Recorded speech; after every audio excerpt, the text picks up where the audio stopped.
What's up, everybody? Welcome to Make Things Tiny. My name is Mick. So, there's a difference between what you think it's going to be like to go tiny and what your actual experience might be like once you've bought your tiny home and you've lived in it for 6 months or a year or two. And as this industry continues to grow, it's more important now than ever to make sure you get feedback from people who have already gone tiny to make sure you know for sure if this is the right move for you. So, today we're going to hear from Ashely. Ashely's going to talk about their experience going tiny. They're going to talk about what led them to choosing their specific tiny home, and they're going to talk about whether or not they would do it all over again. If you're new to the channel, make sure you subscribe. Let's jump into it. Let's hear about Ashely's experience going tiny. All right, I'm here today with Ashely. Ashely is a tiny house owner. Thank you so much for being on the channel, Ashely. If you could just talk a little bit about what got you into tiny homes, what made you decide to buy a tiny home, we can just start with that. Sure. So we decided we wanted to live tiny. We had a 1930s home that was 3 stories. We're both very busy, and we love nature. So we started researching it and thought it would be a good solution to kind of downsize, be a little bit more minimalized, and get to live in nature. Mm-hmm. I think that makes sense. I think that's what I hear from a lot of people, like people that reach out or other people I've had on the channel. We see everything on social media and HGTV, and tiny homes are kind of marketed as a way to sort of slow your life down. You have less monthly overhead costs. So that definitely fits in line with what a lot of people are looking for that are thinking about going tiny. When did you first start the process of looking for your home, and what made you decide to live in the tiny house that you're currently in? We started in 2023. Honestly, we went to the builder, and they toured the facility, and they showed us a little bit about how they do things. They were pretty good at explaining things. It seemed like a good place to go for the facility, and it basically had everything that we were looking for. So we just kind of dove into it. That's awesome. It's great that you were able to actually tour the place and meet the builder. I always tell people the biggest mistake you can make is just picking a tiny house randomly and just buying a house from a builder without ever walking through their facility, making sure they have a place where they're actually building the home so you don't get scammed, that sort of thing. So it's awesome that you were able to do that and take the time to do the tour. I'm sure that was helpful. Something that, people always ask is you see all of the really cool pictures and the videos on social media. We're really kind of starstruck with this industry right now. Everything's glitzy and glamorous, and it's high end, and there's a lot of luxury surrounding this industry. But what we don't hear too much about is any of the challenges that people face while they're living in a tiny home. And they vary, right? It could be something really minor, it could be bigger. What sort of challenges have you faced as a tiny home owner? So I won't talk about the builder, right? But I will tell you that even after doing that whole tour and getting into the research of it, there's a lot of things that we also walked into it not knowing, as far as the problems that you can and will come across if you haven't put yourself in the right situation. Right. So our biggest concern here has been moisture, which I know is not entirely unique to me. It's something that tends to happen in tiny homes because the space holds your air, and if you're not ventilating properly, you have that problem.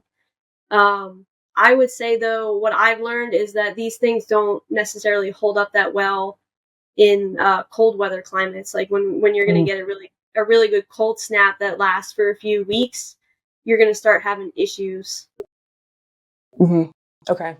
That's really helpful for people to know, because I have had a lot of people reach out that don't want to move to Texas. Kind of the big hubs for tiny homes right now are Texas or North Carolina, the South. California is super expensive. So a lot of people have reached out and they said hey, I would love to live in Pennsylvania or stay in Massachusetts. And those places, I've lived in both of those states, and it is extremely cold in the winter in Massachusetts and even in parts of PA.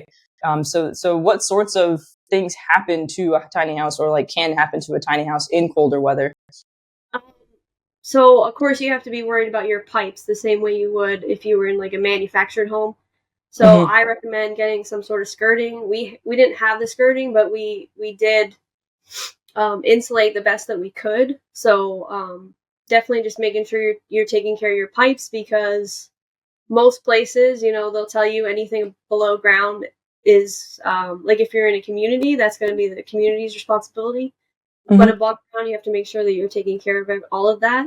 Right. So heat tape. We actually have everybody in this community has a storage box that they Mm-hmm. lined with insulation, and they put that over top of your outside unit where the water comes up out of the ground. Mm-hmm. And a heated hose to make sure that you're not freezing up. The problem that we found is that when the power would go out, because again, we had a really harsh winter, Mm-hmm. when we would have a snap where the power would go out, even if it was for 15 minutes, we would have issues with the water freezing up. Or Mm-hmm. my main problem I'm having right now is that hot water heater that we have got damaged during that cold snap, and Got now it. it doesn't work properly. And the RV experts that I reached out to said, you can replace this unit, but there's a good chance you're going to have to do it again next winter. Mm. Okay. Okay. So yeah, that's definitely something that people wouldn't think too much about. And I think that people assume that when you go to buy a tiny house from a builder, that it is 100%, perfectly fitted for wherever you're going to take it. And that's just not true. And it's not necessarily a knock against the builder. Like I've said this multiple times before on my channel, like the builder's job is to turn a profit. Like that's just the harsh reality of creating a product where like they put a lot of money into it. Materials and goods costs have gone up. They're trying to make a profit. So it's unlikely that a builder is going to hand you a guide of like all the things that could go wrong with your tiny house in the next 6 months to a year. But that's the reality of it. When you buy these homes, there's so much that could go wrong. And there's not a ton that you can do outside of just making sure you've done your research. And even then you might still end up in a situation like you're saying where, okay, well now I might have to replace my hot water tank and make sure I do that over and over and over again. Like that's just I can't even imagine what kind of cost you would incur for that. That's just an unrealistic cost expectation.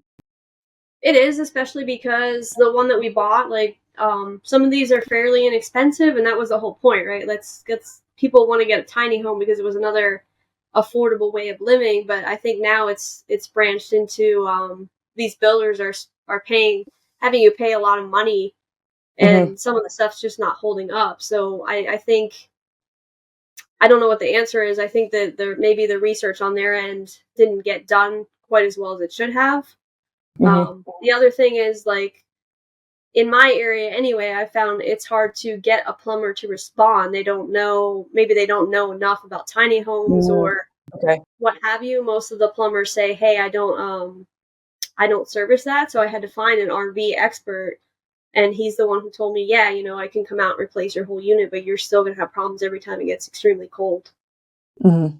Yeah, no, that makes sense. And I've had someone on the channel before who talked about how hard it was to get someone just to do basic repairs on the house because from a repair person's standpoint, they're liable if they don't do it properly. So they don't want to like come out to your home and do the best they can and then, it breaks and you're like, "Hey, like I'm going to, sue them or like you owe me, my money back," that sort of thing. So I see where, it can be a challenge for them, but I think what you talked about with like the price is huge. And that's probably one of the biggest reasons why a lot of people reach out to me and they say, like, is this something I should even do?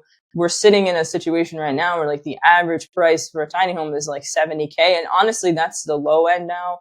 I don't really see tiny houses under like, a lot of these brand new ones, like newer builders and companies are kind of pricing their homes in that 100K range, so for the most part, you're looking at six figures when you're investing in this. And that's a huge thing to invest in if you have no idea what you're going to expect. My hope, and I hope I don't get in trouble by saying this, but my hope is that builders do take the time to make guidebooks for people. Like at the end of the day, if you're pumping out a good product, it shouldn't matter, like, so I think it's worth it to be like, here, when you buy this home, you get this little pamphlet that tells you everything that could go wrong with it. Like the same, ironically, when I moved into an apartment in Philadelphia, they gave me a pamphlet about like the history of lead, lead paint, because realistically, most of the apartments in Philly, like they had lead paint and they probably didn't do a good job of getting rid of it. They just painted over it, over the course of like 50 years.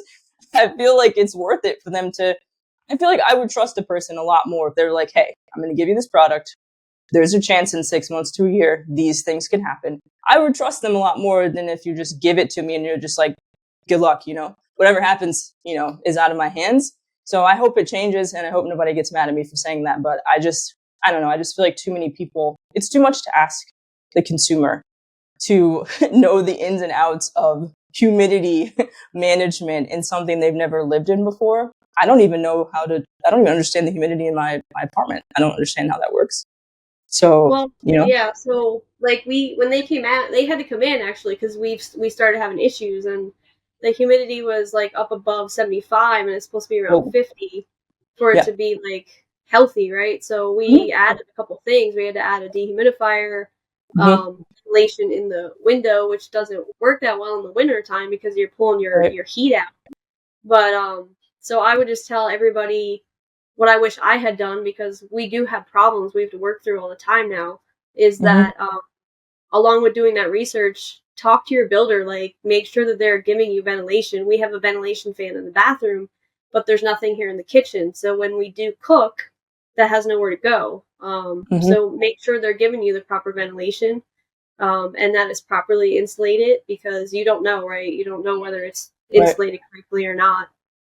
Mm-hmm. Yeah, I think that's really good advice. And I think it's tough because I think people, especially with like social media and like everything we've got going on with this industry, is very like Instagrammable, is kind of where we're at. I think people assume they're just going to find a builder, they're going to pay a certain amount of money, they're going to get a home, it's going to be turnkey. But that's just not the reality of homeownership. Even if you bought a brand new house today, a turnkey home just means you don't have to gut your kitchen before you move in. It doesn't mean that you're not going to have problems with your water heater, or you're not going to have issues with the plumbing or anything like that, insulation sort of stuff. So I think it sucks because consumers want things to be simpler, but I honestly think you have more work to do now as a consumer to make sure you know the right questions to ask, because the builder's not going to double check that you ask them all of the right questions before they sell you the home. That's not really their job. That's not really where their minds are at when they're trying to sell these houses. So yeah. Yeah. Is there oh yeah, go ahead. No, go ahead. I was going to say, on the humidity side of things, and I guess even on the cold weather proofing part, is there like a more affordable option for trying to make sure your house is sort of secure, or is it just like worth it to put the money in to do the most expensive route possible? I mean, I don't know how expensive it is to put a ventilation system in here, because Hmm. we didn't do it. Like I said, we just threw the window fans in. That there's like an exhaust fan you can get off Amazon, and then of course a dehumidifier. The mini split has a dehumidifier feature, Okay. um, but even mini splits, right? Like we already had ours replaced, and we've only been here a year. So like make Oh sure wow. you're getting a Okay. good brand. I'm not going to Hmm. name the brand that we have, but like I've heard that Mitsubishi is a better brand. It's a little bit more expensive, but make sure you're getting the right mini split. And then I would make sure that you have a dehumidifier running. You're gonna have to run it at all times, Mm. um, and then some sort of ventilation. So if you have a home where you bought a tiny home and it doesn't have the ventilation, it might be worth it to have the builder come out and put one in. It's not going to look like your traditional hood that they put over stoves, but I Right. would have an extra ventilation put in, because anywhere, we've had mold that we've had to remove, and that's the reality of it. Is you want to make sure that they use the right materials that hold up to moisture. You might even want to use a little bit more than kills, but like some sort of Thompson's seal or something like that on your walls to make sure they hold up, and ventilate anywhere you can, because the problem with the mold is anywhere you have furniture or the airflow is a Mm. little bit smaller, it's going to hold that moisture in. Got it. Okay. No, that's fair. I'm surprised you had to change your mini split. Like, what happens to a mini split that it wouldn't last? Like, 'cause it hasn't even been like a 2 years. I wouldn't think that you'd have to replace it. I wouldn't have hoped so either. Like I said, it's definitely been a interesting experience for us in the last year, Hmm. with things needing to be replaced. Um, I don't really know what the root cause was, right? And they didn't Right. discuss it when they came out. They just ended up replacing the entire unit. Mhm. it wouldn't work. It wasn't throwing a cold or anything like that, but it just wouldn't. It would turn on, but it wouldn't push any air or anything like that. So they came out and they troubleshooted it and they decided it needed to be replaced. Mhm. Okay. Well, it's So good that's that they were able to replace it. maybe one brand is better than the other. And when I look Right. online, Mitsubishi seems like it's the one that everybody trusts the most. Okay. That's helpful for people to know. So I guess the big question is like now that you've been in this, this tiny house lifestyle, and it is a lifestyle shift, for, over a year now. If knowing everything that you know now, would you do it all over again? Like would you still go tiny? Would you buy the same tiny house? Like what does that experience sort of like look like for you now that you know what you know?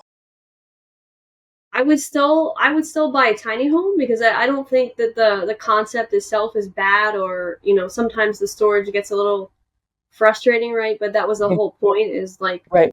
minimize your life and live in nature. And it's definitely not, the situation we're in has definitely not been simple like I thought it would. It's been pretty stressful compared to, that's why it gets frustrating, right? You live in a 1930s home and you think you're making things simple and you're not.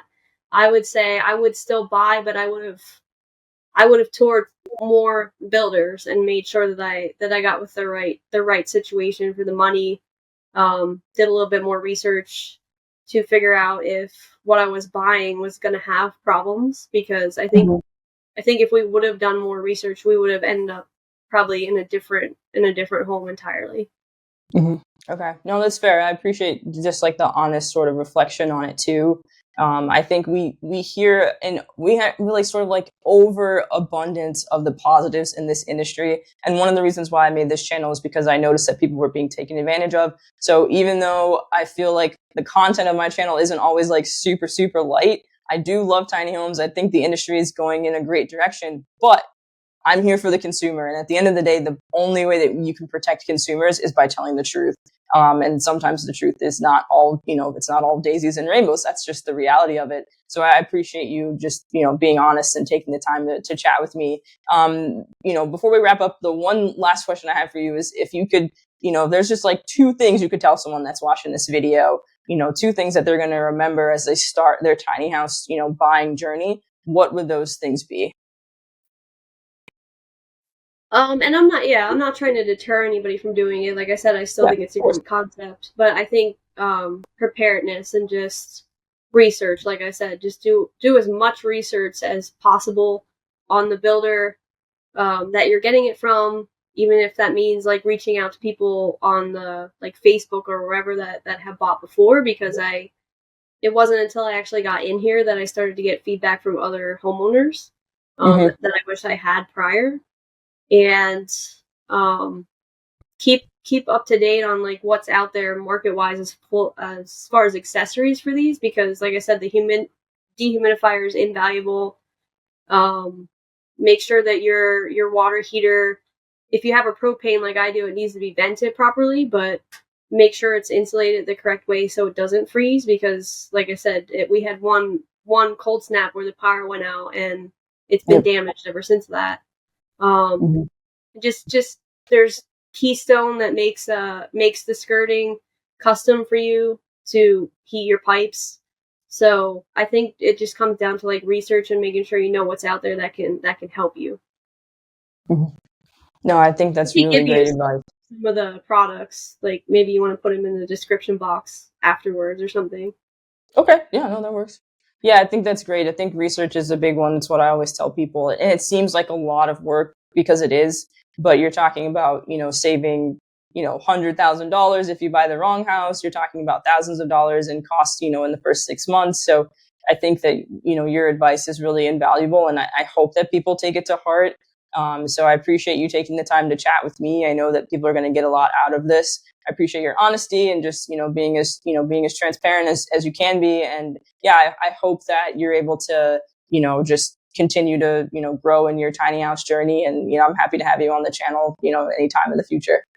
Thank you for having me.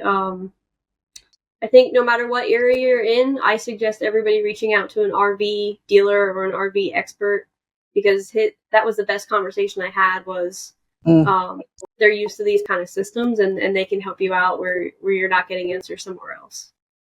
Okay, that's really good advice because I feel like a lot of people wouldn't think to do that. So definitely, yeah, for sure. If they can reach out to someone that already understands what could go wrong, I think that that's really helpful for people too. Worth it, worth the time, and maybe even the money if you have to pay them. Cool, awesome. Thank you, Ashely. Thank you. All right, that was my conversation with Ashely. I appreciate Ashely being honest and transparent and just telling us kind of the harsh truth about what it's like to go tiny. Some of the things they wish they had known, the importance of researching. So I appreciate Ashely taking the time to chat with us. And I appreciate them reflecting on it and being like, you know what, yeah, I would do it all over again. Maybe I would just pick a different tiny house. So make sure that you check the links in the video description for some of the really important accessories that Ashely's found invaluable in their tiny house experience. So you can check the links and you can make sure that you have as much information as possible as you start your tiny house journey. If you have questions, you can always reach out. You can send me an email at makethingstiny@gmail.com. I'm here for you guys to help you along your journey in any way that I can. If you're new to the channel, make sure you subscribe. And if you haven't seen my video with Lawrence, where Lawrence talks about some of the things that they found out that were wrong with their tiny house along the way, you can check that one out here. As always, I appreciate you guys. Thank you so much for watching. And don't forget to think tiny. I will see you guys in the next one.